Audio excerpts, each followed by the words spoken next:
जय हिंद दोस्तों, कैसे हैं? शुरू उम्मीद करता हूँ सुबह मस्त होंगे, प्रश्न कार्य में व्यस्त होंगे। स्वागत है सभी का। 7 फरवरी 2026 के एग्जाम में हम करने वाले हैं एसएसटी यानी सामाजिक विज्ञान के मोस्ट इंपॉर्टेंट क्वेश्चन, जो कि प्रीवियस ईयर क्वेश्चन पेपर लिए गए हैं। 2011 से लेकर 2024 तक के प्रीवियस ईयर क्वेश्चन पेपर लिए गए हैं। क्लास बहुत ही महत्वपूर्ण रहने वाली है। चैनल पर जो भी नए हैं चैनल को सब्सक्राइब कर लीजिए। चलिए क्लास को स्टार्ट करते हैं और पहला क्वेश्चन है, ऋग्वेद के विषय में निम्नलिखित 3 कथनों पर विचार कीजिए और सही उत्तर का चयन कीजिए। यह 3500 वर्ष पूर्व लिखा गया था। इसकी रचना प्राकृत में की गई थी। इसमें 1000 से अधिक प्रार्थनाएं हैं। ऑप्शन है बी गलत है, ए और सी सही है। सी सही है, ए और बी गलत है। ए गलत है, बी और सी सही है। ए सही है, बी और सी गलत है। कौन सा ऑप्शन राइट है?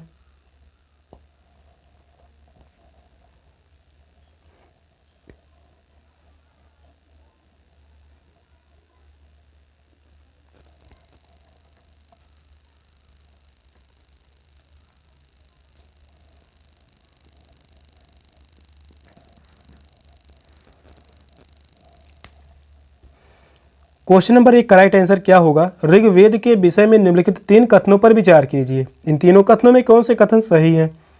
ऋग्वेद 3500 वर्ष पूर्व लिखा गया था, यह बात सही है। ऋग्वेद की रचना कब की गई? 3500 वर्ष पूर्व। इसकी रचना प्राकृत में की गई, तो यह गलत होगा। इसकी रचना किस भाषा में की गई थी? संस्कृत भाषा में। इसकी रचना संस्कृत भाषा में की गई। इसमें 1000 से अधिक प्रार्थनाएं हैं, तो यह सही है। ए और सी कथन सही है, बी गलत है। इस क्वेश्चन का राइट आंसर है ऑप्शन ए, बी गलत है, किंतु ए और सी कथन सही है। ऋग्वेद की रचना संस्कृत भाषा में की गई। यह 3500 वर्ष पूर्व लिखा गया। इसमें 1000 से अधिक प्रार्थनाएं शामिल हैं। नेक्स्ट क्वेश्चन है, मानकी पर्वत हवाई द्वीप सागर की सतह के नीचे स्थित है और इसकी ऊंचाई एवरेस्ट पर्वत से अधिक है। यह निम्नलिखित महासागरों में किसमें है? प्रशांत महासागर, आर्कटिक महासागर, हिंद महासागर, अटलांटिक महासागर। कौन सा ऑप्शन राइट है? जो भी क्वेश्चन कराए जा रहे हैं सीट एग्जाम के लिए मोस्ट इंपॉर्टेंट क्वेश्चन रहने वाले हैं। क्वेश्चन नंबर 2 कह रहा है, मानकी पर्वत हवाई द्वीप सागर की सतह के नीचे स्थित है। इसकी ऊंचाई एवरेस्ट पर्वत से भी अधिक है। यह निम्नलिखित महासागरों में से किसमें स्थित है?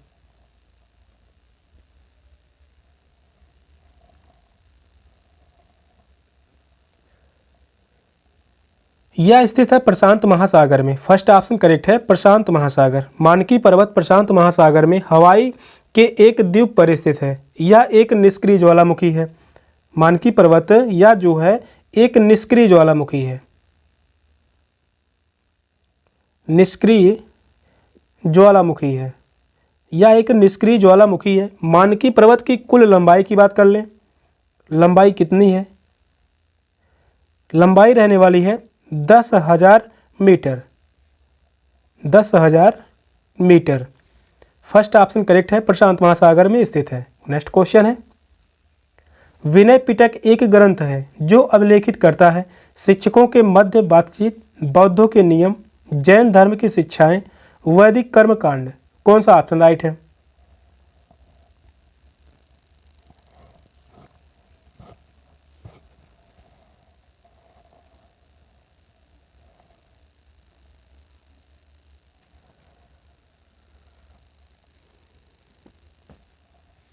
क्वेश्चन नंबर 3 का राइट आंसर क्या होगा?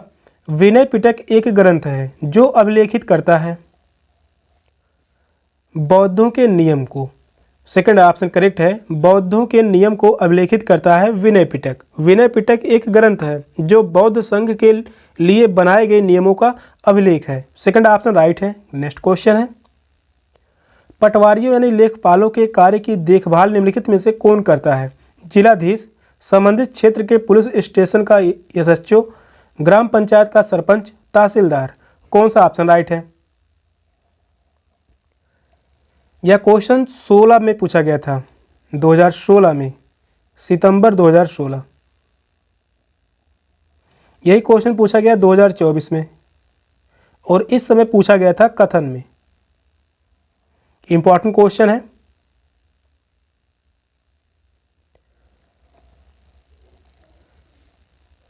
क्वेश्चन कर रहा है, पटवारियों यानी लेखपालों के कार्य की देखभाल निम्नलिखित में से कौन करता है? तहसीलदार। फोर्थ ऑप्शन राइट है, तहसीलदार। पटवारियों के कार्यों की देखभाल तहसीलदार करता है। पटवारी का मुख्य कार्य भूमि मापना तथा उसका अभिलेख बनाना। फोर्थ ऑप्शन राइट है। नेक्स्ट क्वेश्चन है, महापाषाणों के विषय में निम्नलिखित कथनों में से कौन सा सही है? ये भारतीय उपमहाद्वीप के उत्तर पश्चिमी में संकेंद्रित थे। इनका उपयोग दफन करने की जगहों को चिन्हित करने के लिए किया जाता था। ये सभी भूमिगत और दृष्टि से ओझल रूप में पाए गए थे। ये पत्थर के औजारे बनाने के लिए कच्चा माल उपलब्ध कराते थे। कौन सा ऑप्शन करेक्ट है?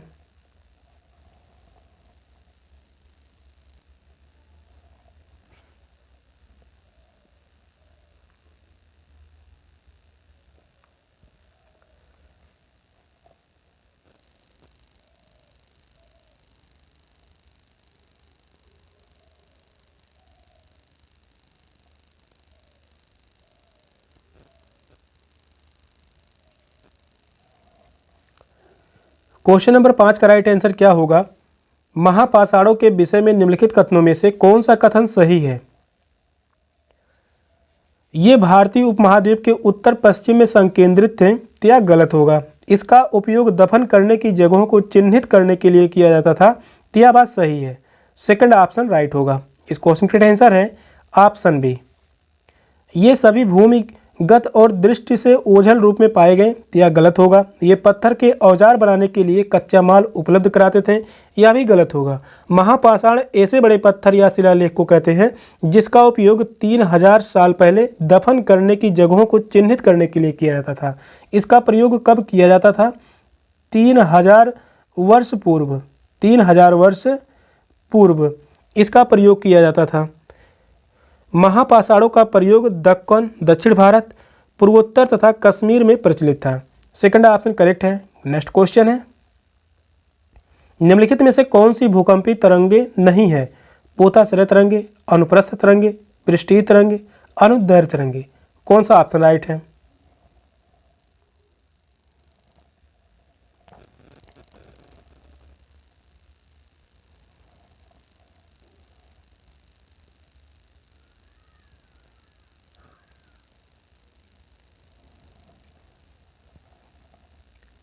क्वेश्चन नंबर 6 कह रहा है निम्नलिखित में से कौन सी भूकंपीय तरंगे नहीं है? यहां पर नेगेटिव पूछा हुआ है। पोताश्रय तरंगे फर्स्ट ऑप्शन करेक्ट है। पोताश्रय तरंगे। भूकंपीय तरंगे दो प्रकार के होते हैं। ये जो है दो प्रकार के होते हैं। पहला होता है भूगर्भीय तरंग। पहला होता है भूगर्भीय तरंग। दूसरा होता है पृष्ठीय तरंग। पृष्ठीय तरंग। पहला भूगर्भीय तरंग, दूसरा पृष्ठीय तरंग। पृष्ठीय तरंगे या धरातलीय तरंगे अधिक विनाशकारी होती हैं या जो है अधिक विनाशकारी होती है।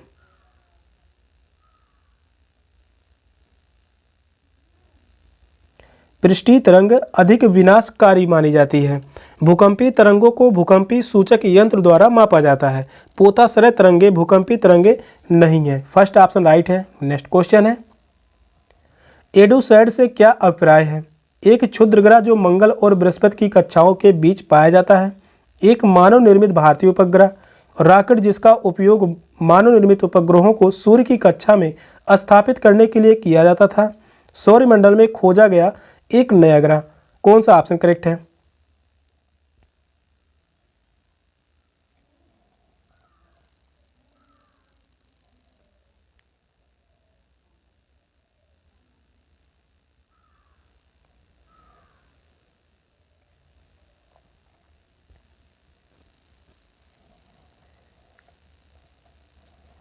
क्वेश्चन इंपॉर्टेंट है। क्वेश्चन नंबर 7 कह रहा है एडूसैड से क्या अभिप्राय है? एक मानव निर्मित भारतीय उपग्रह। फर्स्ट ऑप्शन यहाँ पर थर्ड ऑप्शन करेक्ट होगा। एक मानव निर्मित भारतीय उपग्रह। ऑप्शन ऊपर नीचे है, उसके लिए माफी चाहूँगा। एडूसैट मानव निर्मित भारतीय उपग्रह है जिसे भारतीय अंतरिक्ष अनुसंधान द्वारा बनाया गया था। इस क्वेश्चन का राइट आंसर है ऑप्शन सी।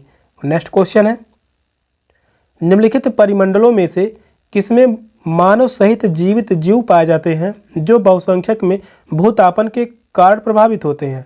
स्थल मंडल, वायुमंडल, जीवमंडल, जलमंडल। कौन सा ऑप्शन राइट है?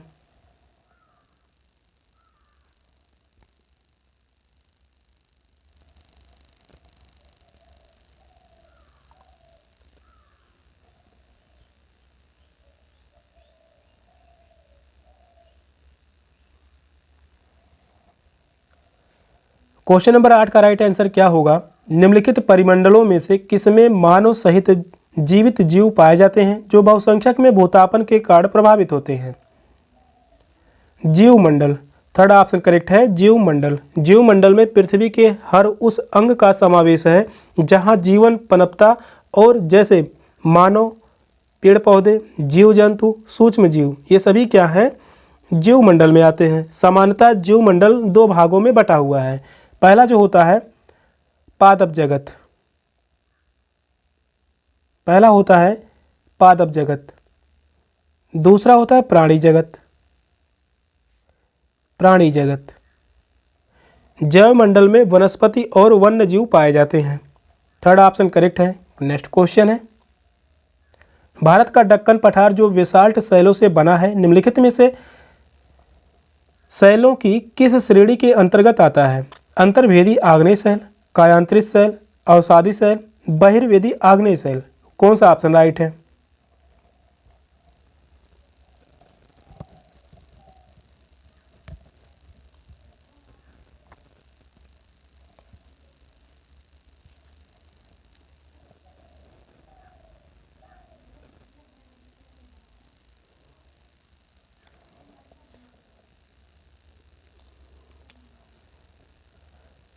क्वेश्चन नंबर 9 का राइट आंसर क्या होगा? भारत का दक्कन पठार जो बेसाल्ट शैलों से बना है, निम्नलिखित में से शैलों की किस श्रेणी के अंतर्गत आता है?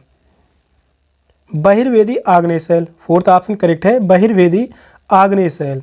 अंतर्वेदी आग्नेय शैल की बात कर लें। अंतर्वेदी आग्नेय शैल का निर्माण धरातल के नीचे होता है।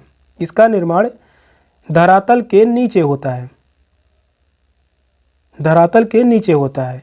फोर्थ ऑप्शन करेक्ट है, बहिर्वेदी आग्नेय शैल। नेक्स्ट क्वेश्चन है, निम्नलिखित स्थल रूपों में से किसमें खनिज निक्षेपों की प्रचुरता पाई जाती है? पर्वत, पठार, घाटी या मैदान। कौन सा ऑप्शन राइट है? मोस्ट इंपॉर्टेंट क्वेश्चन है।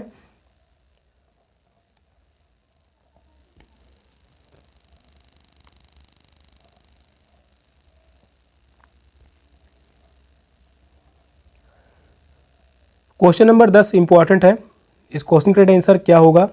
निम्नलिखित स्थल रूपों में से किसमें खनिज निक्षेपों की प्रचुरता पाई जाती है? पठार में। सेकंड ऑप्शन करेक्ट है, पठार। पठारों में खनिज निक्षेप प्रचुर मात्रा में होते हैं। यहाँ पर जो मिलने वाले खनिज पदार्थ होते हैं एल्यूमिनियम, एल्यूमिनियम, इसके अलावा लोहा, लोहा, कैल्शियम, कैल्शियम, सोडियम, सोडियम,